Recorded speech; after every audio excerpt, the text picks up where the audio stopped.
एक बार फिर वो केंद्र से अब बिहार की राजनीति में कूदता हुआ दिख रहा है। इस समय मेरे साथ आप उस चेहरे को अपनी टीवी स्क्रीन पर देख सकते हैं। बिहार में बीजेपी के कद्दावर नेता, पूर्व डिप्टी सीएम सुशील कुमार मोदी इस समय लाइव जुड़ गए हैं मेरे साथ। सुशील मोदी जी, कैसे हैं आप? क्या हाल चाल है आपके? जी ठीक है। अनुभव कैसा है आपका? बिहार छोड़ के केंद्र में गए, अब वापस बिहार की राजनीति में कूदना पड़ रहा है, लेकिन हालात बदले हुए हैं इस बार। कैसा महसूस हो रहा है? नहीं देखिए, मैं तो जब केंद्र में भी गया तो भी बिहार की ही राजनीति करता था। आखिर केंद्र की राजनीति करने वाले लोगों के पास भी तो कोई एक राज्य होना चाहिए ना, जहां वो राजनीति कर सके। रामविलास जी केंद्रीय नेता थे, लेकिन बिहार की राजनीति करते थे। नीतीश कुमार हो या लालू यादव हो, जब केंद्र में भी रहे तो राजनीति बिहार की ही करते थे। तो ठीक है, मैं राज्यसभा में था, लेकिन 80% समय तो मेरा बिहार में ही बीतता था। राइट। और बिहार मेरी कर्म भूमि है, तो इस कर्म भूमि को छोड़कर दूसरा मैं क्या कर सकता हूँ। ठीक है। और ऐसा नहीं कि मैं लौट कर आया हूँ। हाँ। अब चूंकि विपक्ष की भूमिका में हूँ, हाँ। तो स्वाभाविक है कि मीडिया और बाकी जगह ज्यादा दिखाई पड़ रहे हैं। पहले सरकार थी तो ज्यादा बोल नहीं सकते थे। लेकिन ये तो सच है ना, हालात बदले हुए हैं। जैसा मैंने पहले कहा, एक समय आप नीतीश कुमार के एकदम खासम खास होते थे। नहीं, हालात इस बार आपको नीतीश कुमार पर हमला बोलना पड़ रहा है, वो भी सीधा हमला, एकदम करारा तीखा हमला। नहीं देखिए, मुझे बहुत दुख है इस बात का कि नीतीश कुमार ने 2 बार बीजेपी को धोखा दिया और 2 बार लालू यादव को धोखा दिया। 94 में जब वो समता पार्टी बनाकर अलग हुए तब लालू यादव को धोखा दिया 94 में, और फिर 2017 में लालू के साथ गए बीजेपी को धोखा देकर। पिछले 10 साल में 6 सरकारें बनी बिहार के अंदर। तो कभी आप लालू को धोखा देते हैं, बीजेपी के साथ मिल जाते हैं। जब 2013 में गठबंधन तोड़ा तो उन्होंने कहा मिट्टी में मिल जाऊंगा, लेकिन मैं आरएसएस के साथ नहीं जाऊंगा, भाजपा मुक्त भारत बनाऊंगा। और 2017 में बीजेपी के साथ आ गए। और उसमें क्या कहा लालू यादव के बारे में कि सीबीआई ने जो भ्रष्टाचार से जुड़े जो मामले या जो आरोप लगाए हैं, तेजस्वी यादव उन बातों का जवाब दे। बेनामी संपत्ति पर कार्रवाई हो, ये मैं चाहता हूं। इन बातों का वो जवाब नहीं दे पाए, इसे मैं गठबंधन तोड़ रहा हूं। तो आप पर न तो लालू यादव को भरोसा है, न बीजेपी को भरोसा है। तो बिहार की जनता का भी भरोसा आप पर टूट गया। यही कारण है कि जहां 2010 में नीतीश जी की पार्टी ने 115 सीटें बिहार में जीती थी, वो घटकर 2015 में 71 पर पहुंच गए और 2020 में घटकर 43 पर पहुंच गए। तो आपकी लोकप्रियता घटती जा रही है, आपका जो आधार है वो सिकुड़ता जा रहा है। लोकसभा का चुनाव जो अकेले लड़े 2014 में, तो 2 सीटों पर सिमट गए। आपने मुख्यमंत्री पद से इस्तीफा दे दिया, जीतन राम मांझी को मुख्यमंत्री बना दिया, 8 महीने के बाद उनको हटा दिया, फिर मुख्यमंत्री बन गए।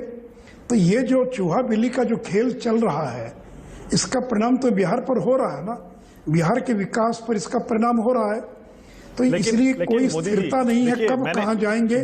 मैंने आपसे जो ये सवाल पूछा उसका मकसद ये था कि आप तो करारे हमले कर रहे हैं नीतीश कुमार पर, लेकिन नीतीश बाबू आप पर कोई हमला नहीं कर रहे हैं।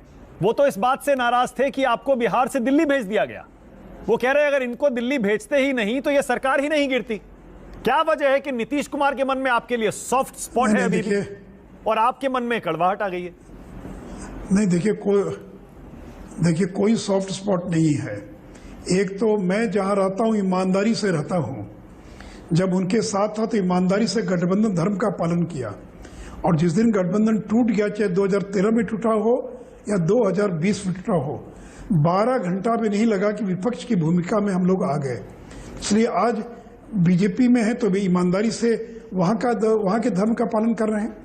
और देखिए, नीतीश जी को मेरे प्रति कोई नरमी या कोई दया नहीं है।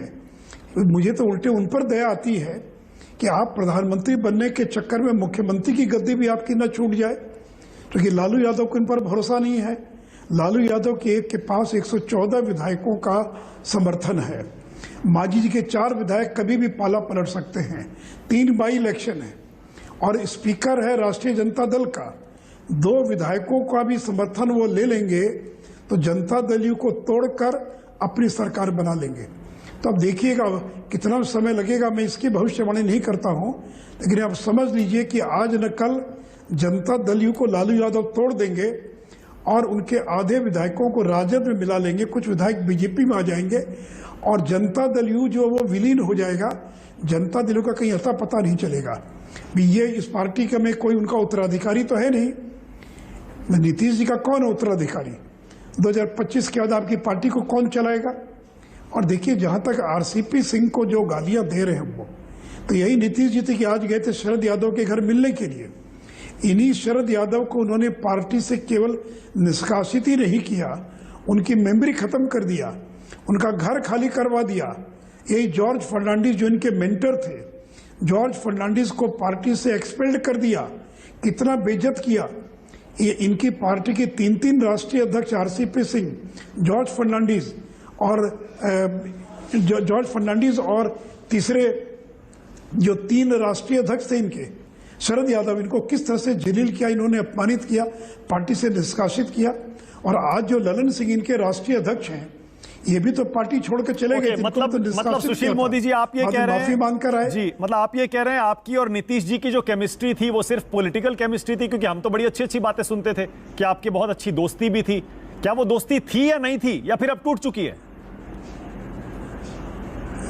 नहीं, देखिए, दोस्ती का थोड़ी राजनीति में संबंध अपने जगह पर है, लेकिन आप जब अलग पार्टी में हैं तो फिर वो संबंध, व्यक्तिगत संबंध होना एक बात है, लेकिन जब 2 अलग अलग पार्टी में, फिर आपने धोखा दिया है, बिहार की जनता को धोखा दिया, भारतीय जनता पार्टी को धोखा दिया, जनादेश को धोखा दिया।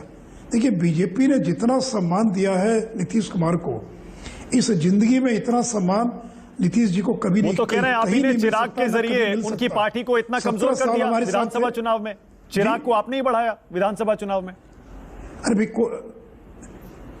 कोई किसी को कमजोर करता है क्या? आप खुद कमजोर हो गए, यानी आप इतने कमजोर हो गए कि चिराग पासवान खड़े हो गए और आप हार गए चुनाव और हमारे मत्थे बढ़ रहे हैं। आप ये बताइए कि जब लालू के साथ गए तो 71 पर क्यों पहुंच गए आप? 115 से उसमें कौन आपको हरा रहा था? आपकी संख्या तो 115 थी। ठीक है कि आपको 100 सीट मिली थी लड़ने के लिए, लेकिन आप 31 क्यों जीते? लालू यादव तो 75 जीत गया। तो ये तो देखिए, जब हार जाता आदमी तो दूसरे के मत्थे बढ़ने लगता है, इसने विरोध किया, इसके कारण हार गया, इसने एंटी पार्टी काम किया। अच्छा, और अगर चिराग के कारण आप हार गए तो 19 महीना लग गया आपको समझने में। ये अगर यही बात थी तो आपने मुख्यमंत्री का पद क्यों स्वीकार किया? कोई आपके माथे पर बंदूक रखकर तो कोई दबाव नहीं ना बना रहा था कि आपको मुख्यमंत्री बनना पड़ेगा। ये तो खुशामद चाहते थे कि 2 बार नरेंद्र मोदी, अमित शाह फोन करके कहें कि आप बन जाइए। और देखिए, हम धोखा नहीं देते, क्योंकि 2020 के इलेक्शन में इनको आगे रखकर हम चुनाव लड़े थे, तो भले सीटें कितनी भी आए उनको, मुख्यमंत्री होंगे नीतीश कुमार। हमने अपने वायदे का पालन किया। ये बात अलग है कि आपने धोखा दिया, आपने जनादेश का ये अपमान किया, आपने बिहार की जनता को धोखा दिया। और आरसीपी सिंह कह रहे कि अपने मन से बन गए मंत्री। क्या अगर अपने मन से बन गए आरसीपी सिंह मंत्री, तो 19 महीने तक आपने बर्दाश्त क्यों किया? आप उनको एक्सपेल कर सकते थे, ओके। निकाल तो मतलब सकते थे। अब क्या दोबारा दोस्ती का कोई रास्ता बचा है या दरवाजे बंद कर दिए हैं आपने जेडीयू के लिए, एनडीए के? नहीं, देखिए, अब तो बीजेपी के सारे दरवाजे बंद हैं। अब नीतीश जी अगर नाक भी रगड़े बीजेपी के दरवाजे पर, तो भी बीजेपी में अब कभी एंट्री इनकी नहीं हो सकती है। और ऐसे भी इनका जो राजनीतिक अंत का, जिसको कहते हैं राजनीतिक जो एरा है, उसके समाप्त होने का समय आ गया। 18 साल हो गया मुख्यमंत्री रहे हुए, कितने साल मुख्यमंत्री रहेंगे? तो इसलिए मैंने कहा कि 2025 के बाद नीतीश कुमार कहाँ रहेंगे, उनकी पार्टी कहाँ रहेगी, ये कोई नहीं जानता है। तो इसलिए हर आदमी का एक दौर होता है, एक फेज होता है। तो इसलिए बिहार इनको याद रखेगा। अच्छा, आपको लगता है 25 तक मुख्यमंत्री बने रहेंगे नीतीश कुमार? लोगों को केवल धोखा देने का काम किया। जी, आपको लगता है 2025 तक नीतीश जी मुख्यमंत्री बने रहेंगे? क्या कहा आपने? नहीं, मैंने तो कहा ना कि 2025 के पहले ही जनता दल यू का विघटन हो जाएगा और लालू यादव जनता दल यू को तोड़कर अपना मुख्यमंत्री, अपने बेटे को मुख्यमंत्री बना लेंगे।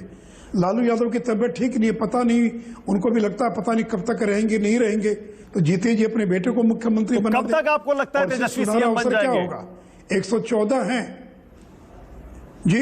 आपको कितने टाइम लगता है कि और नीतीश सीएम रहेंगे? कब क्या तक कहा आपने? जी, मैंने कहा कब तक आपको लगता है ये हो जाएगा? ये देखिए, नहीं, मैं कोई समय सीमा निर्धारित नहीं करूंगा, लेकिन मैं इतना ही कहूंगा कि लालू जी जिस दिन चाहेंगे जनता दल यू को तोड़कर अपने बेटे को मुख्यमंत्री बना लेंगे, और ये कभी भी हो सकता है।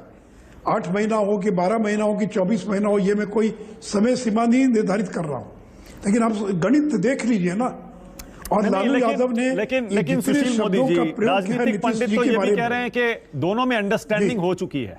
कुछ समय बाद नीतीश बाबू खुद दिल्ली की राजनीति करना चाहते हैं, घूम रहे हैं दिल्ली में, देख नहीं रहे आप, सबसे मिल रहे हैं वो आके, विपक्ष को एकजुट कर रहे हैं मोदी के खिलाफ 2024 के लिए। तो बिहार तो वो तेजस्वी को सौंपने वैसे भी वाले हैं।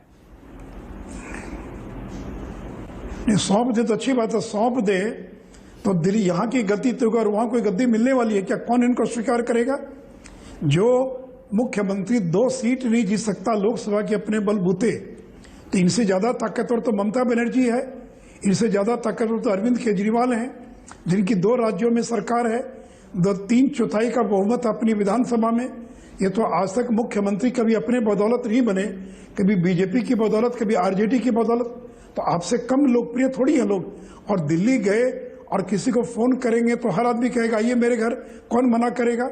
तो आप अगर लोगों के घर जा रहे हैं तो इसका मतलब क्या होगा? लोगों ने स्वीकार कर लिया क्या?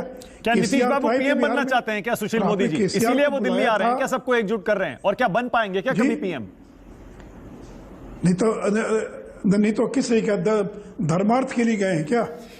भाई राजनीतिक नेता हैं, राजनीतिक आदमी है, उनको लगता है कि 18 साल मुख्यमंत्री हो गया, बहुत हो गया, अब चले दिल्ली, देश के अंदर प्रधानमंत्री बने। देखिए पहले ये उपराष्ट्रपति बनना चाहते थे, इनके लोगों ने फिलर दिया, लेकिन जब बीजेपी ने इनकार कर दिया कि हम उपराष्ट्रपति क्यों हम किसी दूसरे को बनाएं जब हमारा अपना बहुमत है, तब इनको लगा कि बीजेपी के रास्ते में अपना सपना पूरा नहीं कर सकता हूं। वहां नरेंद्र मोदी से लेकर कई लोग हैं जो रास्ता रोककर खड़े हैं, तब इन्होंने यूपी का रास्ता अपना लिया। लेकिन आप ही बताइए, कोई राहुल गांधी इनको स्वीकार करेंगे क्या? या ये दिल्ली गए तो क्या अरविंद केजरीवाल और राहुल गांधी को एक टेबल पर ही बैठा सकते हैं क्या? या केरल में लेफ्ट और कांग्रेस एक टेबल पर बैठ सकते हैं क्या? तो जाकर मिलना, ये मिलने में क्या लगता, कोई जाएगा तो मुलाकात हो जाएगी। इसके पहले ममता बनर्जी भी तो आधे दर्जन बार दिल्ली का दौरा कर चुकी है, केसीआर भी 6 राज्यों का दौरा कर चुके हैं, और आज ही राहुल गांधी भारत जोड़ो या पार्टी जोड़ो यात्रा पर निकले हैं, केजरीवाल भी आज भारत के अभियान में निकले हैं। तो ये तो मौसम है पर्यटन का, राजनीतिक पर्यटन का मौसम है, इसलिए अभी कई लोग निकलेंगे जो दावेदार हैं। देखिए अब देश दोबारा 90 के दशक में लौट कर नहीं जाएगा। जो देवगौड़ा, इंद्र कुमार गुजराल, चौधरी चरण सिंह या चंद्रशेखर 6 महीने के प्रधानमंत्री, 8 महीने के प्रधानमंत्री, देश उस दौर में लौट कर नहीं जाएगा। 90 के दशक से देश बहुत आगे जा चुका है, लेकिन नीतीश जैसे नेता अभी भी 90 के दशक में जी रहे हैं। कह रहे कि पुराने समाजवादियों और वामपंथियों को एकजुट करेंगे। अरे वामपंथ का वजूद कहाँ बचा? एक राज्य केरल छोड़कर वामपंथ का कहीं वजूद है क्या? मिट गया वजूद उनका। समाजवादियों का क्या वजूद है? कहीं बचे क्या समाजवादी? सैकड़ों टुकड़े में समाजवादी बिखर गए, तो इनको कोई एकजुट कर सकता है क्या? तो इसलिए देखिए चर्चा में रहने के लिए मीडिया में छप रहे हैं, अखबारों की हेडलाइन में आ रहे हैं, इससे अधिक उनको और क्या मिलने वाला है? तो इसलिए न माया मिली न राम। प्रधानमंत्री का पद तो दूर की बात है, आपकी जो मुख्यमंत्री की गद्दी है उस पर भी खतरा है।